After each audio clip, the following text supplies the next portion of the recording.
झारखंडमध्ये पण देखील मतदान झालं, कर्नाटकमध्ये झालं, लोकसभेत झालं, आता प्रियांका गांधी देखील जिंकल्यात.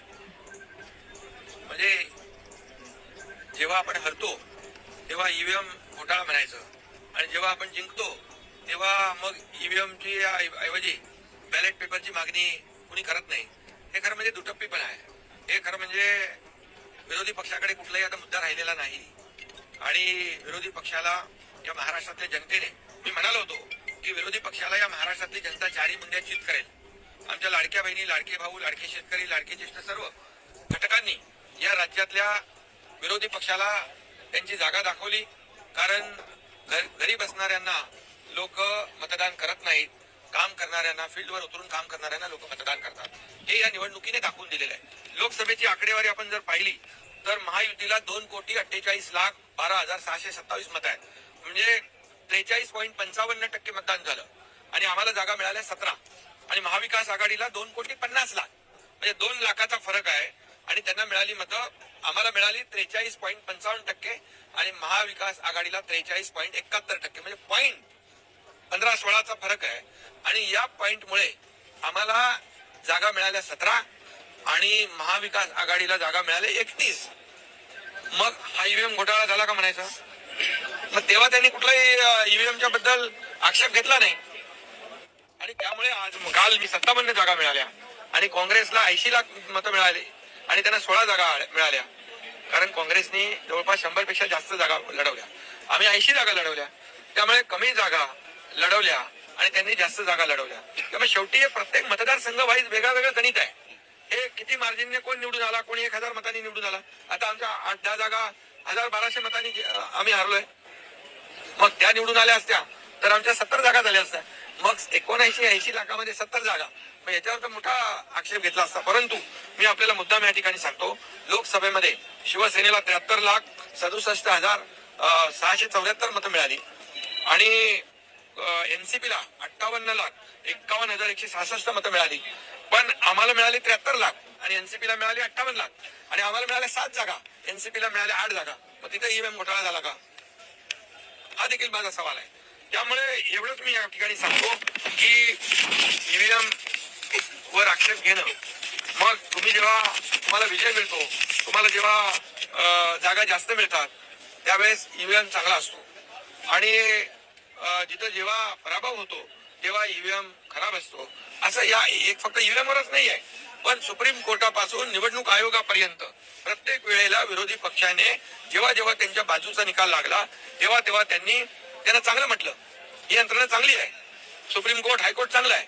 आणि जेव्हा जेव्हा त्यांच्या विरोधामध्ये निकाल लागला तेव्हा सुप्रीम कोर्टावर देखील आक्षेप घेतला यांनी, सुप्रीम कोर्टावर देखील आरोप केले. खरं म्हणजे हे लोकशाहीला घातक आहे. आणि या महाराष्ट्रामध्ये आता लोकशाही मार्गाने झालेल्या निवडणुका ज्या आहेत, या सर्व जनतेने गेल्या 2.5 वर्षाचं जे आमचं काम महायुतीचं हे पाहिलं. आणि मी पुन्हा पुन्हा सांगण्याची गरज नाही की 2.5 वर्षामध्ये महाविकास आघाडीने बंद पाडलेले प्रकल्प मी, देवेंद्रजी, अजित पवार यांनी आम्ही एवढ्या वेगाने पुढे नेले आणि दुसरीकडे कल्याणकारी योजना आम्ही सुरू केल्या. लाडक्या बहिणीपासून, लाडक्या भावापासून, लाडका शेतकरी, सगळ्या योजना सुरू केल्या. आणि या योजनांचा परिपाक जो आहे, मी नेहमी म्हणायचो या कामांची पोचपावती आम्हाला या निवडणुकीमध्ये बघायला मिळेल आणि तसाच झालं.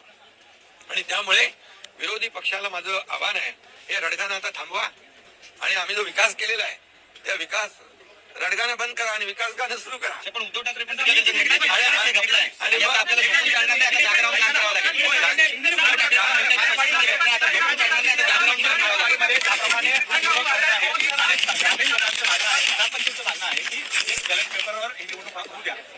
अरे असं कोणाला वाटलं म्हणून काही कोणी करत होतं? अरे तुम्हाला वाटलं मग आता नाना पटोले जिंकलेत, किती मतांनी जिंकले ते? बरं, आणखी कोण जिंकले? रोहित पवार आहेत. मग आता त्यांनी काय म्हणायचं त्याच्यामध्ये? काय ईव्हीएम घोटाळा झाला म्हणायचं? एक सांगतो मी, कुणाला काही वाटेल म्हणून कुणी काही निर्णय घेऊ शकतो का? हे नियम, लोकशाहीमध्ये नियम ठरलेले आहेत. निवडणूक आयोग आहे, घटना आहे आणि संविधान आहे, या सगळ्या गोष्टी आहेत. त्यामुळे हे जे काही रडीचा डाव आहे, हा रडीचा डाव बंद केला पाहिजे आणि या लोकांनी दिलेलं मॅन्डेट एवढ्या मोठ्या प्रमाणावर त्याचं स्वागत केलं पाहिजे. आता मला सांगा, काल शपथ घेतली नाही, ईव्हीएमचा आक्षेप, आज शपथ घेतली, मग ईव्हीएमचा आक्षेप दूर झाला का? असं म्हणायचं?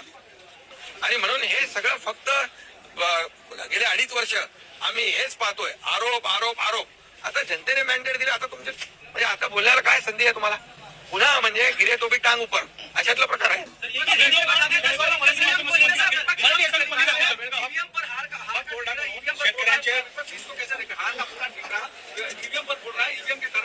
मैं इतना ही कहूंगा विपक्ष को, ये जो महाराष्ट्र की जनता ने क्लियर मैंडेट दिया है उसका स्वागत करना चाहिए. एक पॉजिटिव उनका अप्रोच होना चाहिए, क्योंकि हमारे 2.5 साल के महायुति सरकार ने इतना काम किया है, इतनी योजनाओं को लागू किया है, इतने प्रकल्प को आगे बढ़ाया है और इसीलिए उसका परिपाक ही है. ये मैंने पहले ही कहा था. मैं, देवेंद्र जी, अजीत दादा, हम हर सभा में यही कहते थे कि हमने जो 2.5 साल में इतना ऐतिहासिक काम किया है कि इसकी स्वर्ण अक्षरों में उसका लिखा जाएगा, सुनहरे अक्षरों में. क्योंकि एक तरफ जो विकास के प्रकल्प बंद थे वो हमने शुरू कर दिए, दूसरी तरफ लोक कल्याणकारी योजनाएं हमने शुरू कर दी और उसमें हर घटक को लिया है. लाडली बहना से लेके, लाडले भाई से लेके, लाडले किसान से लेके, लाडले ज्येष्ठ से लेके सभी लोगों को उसमें सरकार ने योगदान उनका देखकर सहयोग किया है.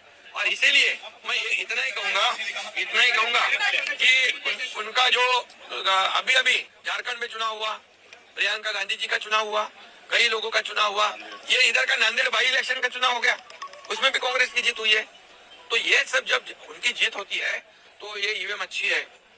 उनकी जीत होती है, उनके बाजू से निकाल होता है तो इलेक्शन कमीशन के निर्णय अच्छे होते हैं. उनके बाजू से अगर फैसला होता है तो सुप्रीम कोर्ट अच्छा होता है. अगर सही फैसला सुनाने के बाद तुरंत वो एजेंसी, वो यंत्रणा गलत हो जाती है, गलत उसको साबित किया जाता है. ये पिछले कई सालों से शुरू है, इसको भी बंद करना चाहिए, रोना धोना.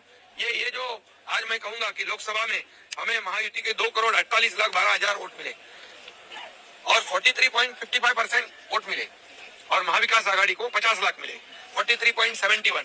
मीन्स पॉइंट का फर्क है, कुछ पॉइंट का फर्क है, लेकिन हमें जगह मिली 17 और उनको मिली 31. तब हम क्या कहेंगे? कभी ईवीएम का घोटाला नहीं कहा उन्होंने. अभी हमारे को 77,000 मिले लोकसभा में शिवसेना को और एनसीपी को 58 लाख मिले सिर्फ, लेकिन उनके 8 सीट आ गए, हमारी 7 सीटें आई. तभी क्या ईवीएम का घोटाला हो? तभी बोले नहीं कुछ. इसका मतलब क्या है?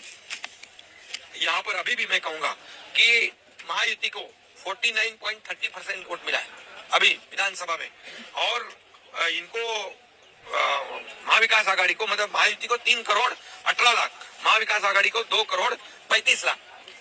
तो वोट कितने, 1 करोड़ का फर्क है. और ये ऐसा कोई भी नहीं कह सकता है, क्योंकि हर चुनाव क्षेत्र में हर कैंडिडेट को मार्जिन जो है कम ज्यादा मिलता है. तो इसको सभी एक ही तराजू में तौल नहीं सकते हम.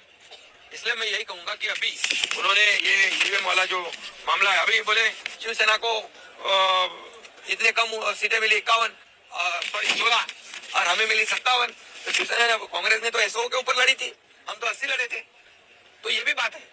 तो इसका विश्लेषण करते समय लोगों ने सही विश्लेषण करना चाहिए, क्योंकि ये सिर्फ अभी नासिक में, मालेगांव में 1,58,869 चुनाव वोट मिले लोकसभा में और अभी विधानसभा में 7,527. उधर बीजेपी का कैंडिडेट नहीं. ये क्या, किसने एक्ट किया?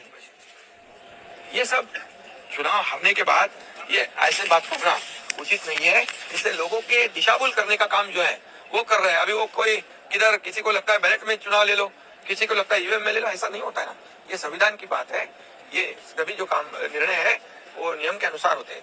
और इसलिए मैं इतना ही कहूंगा कि ये चुनाव हमने, महायुति सरकार ने जीता है, ये काम के बलबूते पे जीता है और लोगों ने जो मैंडेट दिया है, ये मैंडेट को वो विपक्ष ने स्वागत करना चाहिए और साथ देना चाहिए इस राज्य के विकास के लिए. अभी उन्होंने कल शपथ नहीं ली थी, बोले ये ईवीएम का घोटाला है, तो अभी आज शपथ ले ली. तो क्या ईवीएम का घोटाला क्या आक्षेप खत्म हो गया?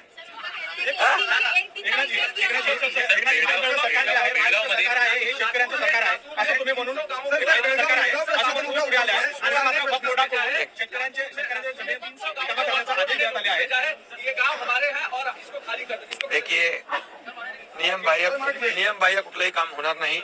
हे सरकार नियमाने चालणार आहे, लोकशाही मार्गाने चालणार आहे, संविधानाच्या मार्गाने चालणार आहे. त्यामुळे कुठेही कुणावरही अन्याय होणार नाही.